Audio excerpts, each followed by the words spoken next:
Christophe a été critiqué hier par un spectateur parce qu'il portait un t-shirt blanc et donc pour rendre hommage à cette personne, on a décidé tous les deux de porter un t-shirt blanc aujourd'hui. Christophe, comment tu vas?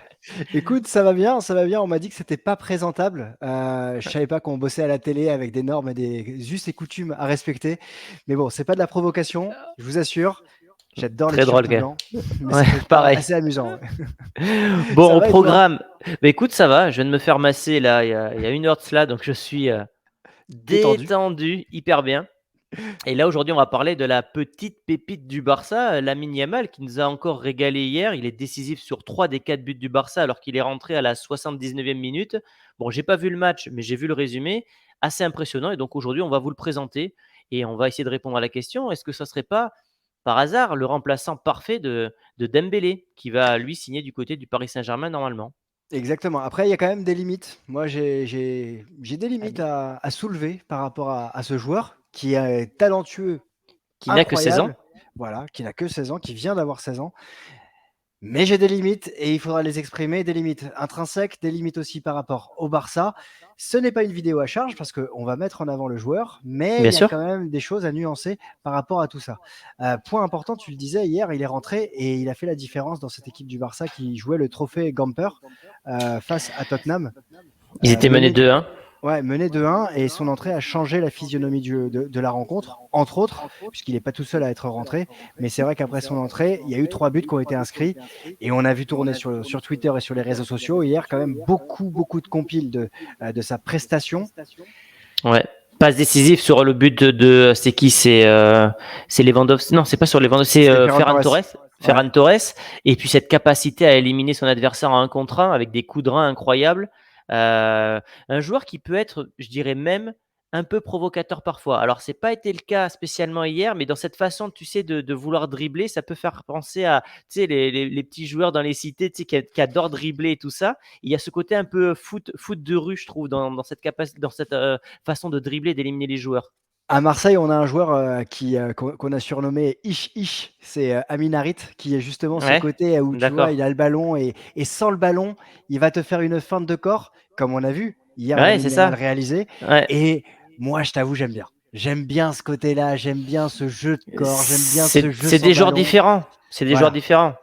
Et Donc, cette faculté à le faire aussi détendu dans ce moment de la rencontre. Alors, on n'est pas sur un trophée, évidemment, un match qui te rapporte la Ligue des Champions, mais tu sens l'aisance du joueur quand il arrive et il a du ballon, il a du jeu sans ballon, il s'est situé dans l'espace, il s'est accéléré avec un coup de rein.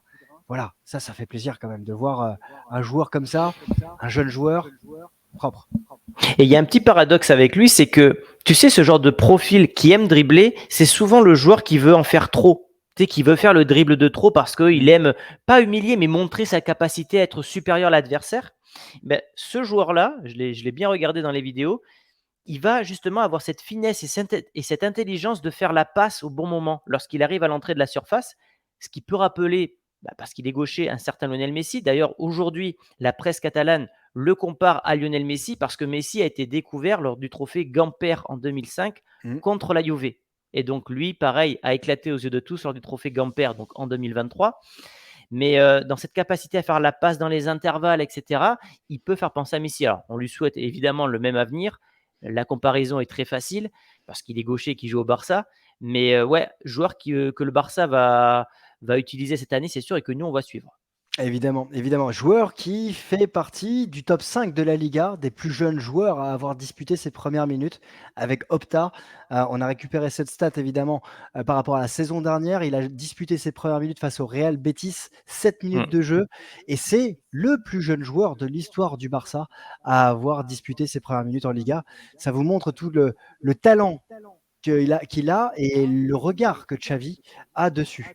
Et Euh, et le réservoir qu'a le Barça, parce que chaque année, tu as un Gavi, alors pas Pedri, puisqu'il a été acheté, je crois, à Las Palmas, mais tu as aussi Ansu Fati. Chaque année, tu as quand même un petit jeune qui sort du centre de formation et ce mythe comme quoi la Masia est le meilleur centre de formation du monde. Alors, je ne sais pas si c'est une réalité, mais en tout cas, on est pas loin quand même, parce que On chaque est année, on est dans un top 3 en tout cas. On est dans un top 3 parce voilà, que, voilà, il y a Nico Gonzalez aussi qui est sorti de la Masia si je me trompe pas. ouais, Voilà, même si voilà, il a pas surperformé percer du côté du Barça, ça fait partie des belles pépites et des joueurs qui évoluent bien.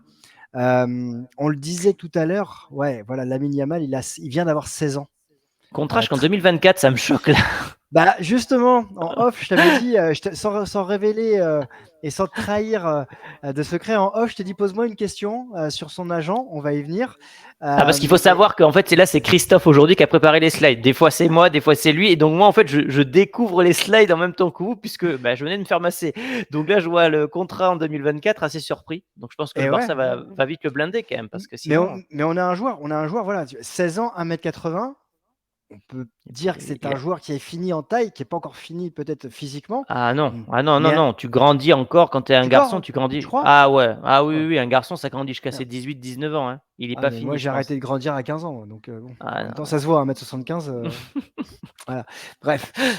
Nationalité espagnole, Guinée équatoriale, et il en manque une du côté de Marocain. transfert. Exactement, nationalité marocaine. Son père est marocain, sa mère est équato-guinéenne, et il est né à 30 km de Barcelone. Il est ailier droit, pied gauche, rentre sur son pied, club actuel, la U19, et tu l'as dit, contrat qui se termine en juin 2024. Roulement de tambour. Ah ouais. Là, le Barça va devoir le prolonger. C'est hyper dangereux d'avoir un joueur comme ça. Après, est-ce que tu peux acheter un joueur qui a 16 ans? Ça, je ne sais pas Alors, si tu peux l'acheter en termes de transfert. c'est à ce moment-là que j'attendais la question, c'est qui son agent? Mais on n'a pas préparé encore. Ah bon, c'est qui son agent? Me dis pas que c'est Jorge Mendes. Eh bien Ah, si, c'est Georges Mendes, son agent. Eh oui, monsieur. Eh oui, monsieur. Georges Mendes est bien l'agent de Lamine Yamal. En tout cas, il a récupéré l'agent il y a un peu plus d'un an maintenant. Comme Abdé et comme Ansu Fati, il est si je me partout, hein, trompe ça. pas. Il est partout. Il est partout. Voilà, on va voir ce qui va se passer, mais tu soulèves, on a 2 points qu'on souhaite soulever déjà dans un premier temps. C'est son contrat qui est court jusqu'en 2024. Ça veut dire qu'on sait que le Barça est en difficulté parfois pour pouvoir valider certains contrats actuellement Mhm. par rapport à la Ligue. Et puis, un agent euh, très, très, très, très, très puissant. Est-ce qu'on peut dire véreux entre guillemets? Non, je dirais pas ça parce que ce serait porter injure peut-être à Georges Mendes, mais parce qu'il arrive quand même à faire de ces joueurs des joueurs talentueux. Mais c'est vrai qu'il a une certaine mainmise et il faut faire attention à comment il va pouvoir évoluer. Je lisais dans un article pour préparer la vidéo que la personne qui le suivait, c'était Ivan de la Peña, ex du Barça, ex de Ex-joueur, ouais. l'OM, ex de l'OM également, qui était son impresario pendant ces jeunes années, entre guillemets, 12 ans à 16 ans. Voilà, à voir, mais c'est vrai que ça va être un feuilleton à suivre. Donc, à suivre le côté physique, puisque c'est pas pour moi, c'est un joueur qui est pas terminé, qui est un peu frais d'ailleurs encore. Hein. C'est un joueur qui va devoir prendre du muscle pour tout ce qui est duel physique, etc. Contrat à durée limitée, enfin dans un an c'est fini. Agent dont il faut se méfier, donc il y a quand même des points de sécurité à mettre en avant. La suite des slides, ça donne quoi là? Ça donne, en fait, je voulais mettre en perspective le fait qu'on parle de lui actuellement, qu'on est plusieurs créateurs de contenu à faire des vidéos sur lui, mais il faut prendre du recul par rapport à ce Bien sûr. qu'on peut dire de lui. Est-ce que c'est la nouvelle pépite? C'est pour ça que nous, on a mis point d'interrogation. On a très peu de matchs autour de lui sur lesquels on peut statuer. La saison dernière, cette slide, elle représente parfaitement ce que l'on voulait dire derrière. C'est qu'il a été 4 fois dans le groupe du Barça A, donc c'est déjà exceptionnel, et il est rentré 7 minutes. Hier, il rentre dans un match du Trophée Gamper. Voilà, il faut prendre du recul et se dire qu'il doit encore confirmer. Et ça faisait partie des éléments des limites que je voulais mettre en avant dans son profil. Et il faut pas le griller parce que là, tu as un exemple qu'on peut citer, c'est Ansu Fati. Je dis pas qu'il a été grillé, mais il est arrivé très tôt du côté du Barça, rapidement il est titulaire. Il a même, je crois, battu le record du plus jeune joueur avec l'équipe d'Espagne en tant que buteur. Il était même le plus jeune joueur de l'histoire du Barça, si je me trompe pas. Hein, donc, voilà. à un moment. Et un an plus tard, un joueur qui a connu des blessures parce que peut-être qu'il a été lancé dans le bain trop tôt, et un joueur qui n'a pour l'instant jamais retrouvé son niveau du début de carrière. Donc il faut faire attention avec ces jeunes joueurs qui commencent, il faut le dire quand même, de plus en plus tôt. Là, on parle d'un joueur qui a commencé à 15 ans. Tu vois, enfin, je veux dire, Exactement. ça peut être dangereux quand même. Donc il faut faire attention, il ne faut pas que le Barça le grille, qu'il le fasse jouer dans 20 minutes, 30 minutes, une fois de temps en temps titulaire, mais c'est pas un joueur que le Barça doit faire jouer 38 matchs cette saison. Ça serait un suicide de faire ça. Alors après, s'il a les capacités physiques de pouvoir le faire, c'est une chose, mais attention, comme tu l'as dit, c'est un joueur qui n'est pas totalement fini.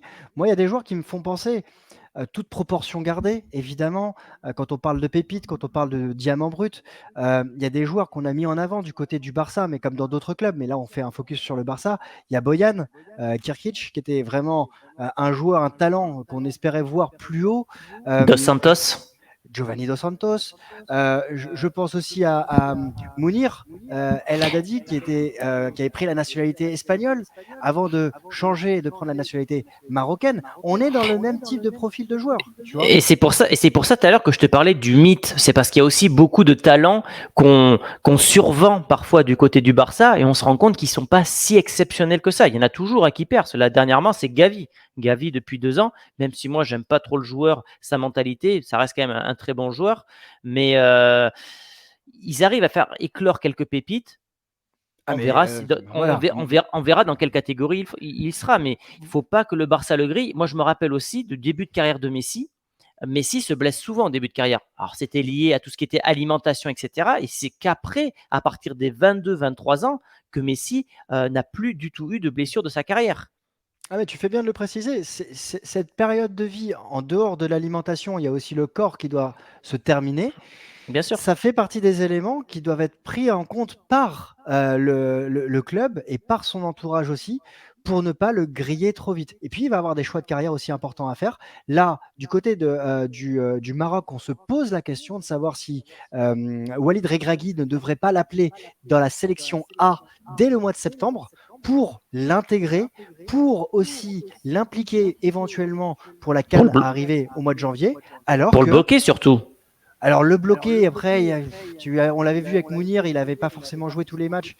Des matchs amicaux, il avait joué. Ouais, mais c'est compliqué. En fait, la règle, pour ceux qui ne la connaissent pas, c'est dès lors que tu fais un match international avec l'équipe A, normalement, alors ça a été Mmh. changé, mais c'est très compliqué ensuite de changer de nationalité pour aller jouer dans une autre sélection. Donc, si dans les prochains mois, le Maroc fait jouer dans un match international Yamal, bah, il sera bloqué pour l'Espagne. Il faudra qu'il l'accepte ou pas. Enfin, il aura son choix évidemment de décider s'il va avec le Maroc ou pas. Mais comme il a fait toute sa préformation avec la sélection espagnole jusqu'à maintenant, il y a une question qui peut se poser. Et du côté du royaume chérifien, il y a cette question. Et donc, on va voir qu'est-ce qui va se passer début septembre. Ça, c'est un point important. Bon, on va arriver sur la dernière partie. Ouais. Donc, on a vu que c'était un joueur qui était polyvalent. Il peut jouer en espèce de faux neuf. Il peut jouer à gauche. On a vu qu'il explose côté droit. Est-ce que tu penses que justement cette polyvalence peut en faire le remplaçant idéal de Dembélé, fraîchement parti du côté du PSG? C'est trop tôt pour moi. C'est C'est un trop joueur qui risqué. est. Ouais, en fait, il vient d'avoir 16 ans. C'est pas un joueur qui est disposé à avoir un poste totalement défini à son âge. Il doit rentrer dans une rotation de la rotation de l'effectif. Pour moi, il est numéro 3, tu vois, dans un choix. Euh, pour moi, on est dans une équipe du Barça euh, qui doit confirmer son statut de vainqueur de la Liga la saison dernière. Que va-t-il se passer du côté de Rafinha? Est-ce que Neymar va arriver? On a vu que Xavi hier avait botté en touche Hum, sur hum, le fait hum, que hum. voilà, il n'était pas pour au départ, mais là, peut-être que avec un prêt venant de l'Arabie Saoudite et Neymar qui signe là-bas, voilà, ça pourrait ouvrir certaines portes. Voilà. Pour moi, Lamine Yamal doit encore progresser, grandir petit à petit, et on verra si on peut l'envisager faire régulièrement 15 bonnes minutes en fin de rencontre de Liga. Parce qu'actuellement, le titulaire côté droit, sauf si je me trompe, c'est Rafinha. Ouais, ouais. Bon. Bon, on n'est pas là hein, pour casser vos espoirs. On met juste, entre guillemets, des sécurités pour pas le griller trop tôt, puisque c'est quand même quelque chose auquel on a assisté par le passé, que ce soit des joueurs du Barça, mais aussi dans tous les autres clubs. Et on a aujourd'hui cette impression qu'il faut aller chercher des joueurs de plus en plus jeunes pour les sécuriser dans notre club, aussi les mettre en avant pour tout ce qui est sponsoring, etc. Et que des fois, ben, tout ça, c'est comment dire je ne trouve plus le Ça mot, mais tu va, sais, ça va à l'encontre, ça va à du. l'encontre de, de, Ouais. de l'intégrité du joueur physique, etc. Ouais, et puis là où nous sommes créateurs de contenu et qu'on a cette volonté de pouvoir parler des joueurs très régulièrement, des équipes, et qu'on a cette faculté aussi, comme n'importe quel commentateur télé qui porte ou non un t-shirt blanc, hein, mais cette faculté à s'enthousiasmer. Il y a un moment, évidemment, c'est bien de s'enthousiasmer, on a envie d'y croire, mais il y a encore des étapes à franchir. Le monde professionnel est c'est le très haut niveau. Le Barça, c'est le très très haut niveau. Bah ouais. Voilà. Et de là à arriver tout là-haut, il va falloir. Bah déjà, il va déjà découvrir normalement la Ligue des Champions. C'est une autre compétition. On sait qu'en Espagne, c'est pas le côté physique qui est mis en avant, c'est plus la technique. Donc là, tu vas rentrer dans un championnat où tu peux rencontrer des Anglais, des Écossais, ce genre d'équipe-là, c'est toujours compliqué. Donc ouais, moi je trouve que le Barça tient une pépite, tient un joueur en tout cas qui a beaucoup de promesses, mais attention à eux à pas le griller d'entrée et à polir le diamant pour les années futures. Je partage ton avis et on attend votre avis en commentaire. N'hésitez pas à nous dire ce que vous pensez de Lamine Yamal. Est-ce que vous pensez que c'est un futur craquito ou est-ce qu'on, comme nous, vous pensez qu'il va falloir laisser grandir pour qu'il devienne ce crack qu'on espère voir évidemment du côté du Barça et sur les pelouses européennes. Voilà, bah écoute, je te dis à demain Christophe du coup, je pense qu'on a tout dit. Si tout va bien, on se dit à demain tranquillement après Sans ton pression. nouveau massage et Ah non, non, avec ou sans t-shirt blanc, on verra. on verra, exactement. Allez les amis, on vous dit à très bientôt, ciao. Ciao.